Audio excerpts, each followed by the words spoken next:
ನಿಂದ ಆನಂದ ಇಂದು ನಾ ಕಂಡೆನು.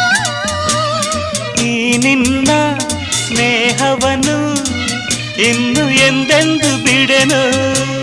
ಸವಿಯಾದ ಮಾತಿಂದ ಹೊಸ ಬಾಳು ತಂದೆ. ಬಯಸದ ಬಳಿ ಬಂದೆ, ಬಯಕೆಯ ಸಿರಿ ತಂದೆ. ನಿನ್ನ ಅಂದಕ್ಕೆ ಬೆರಗಾದೆ.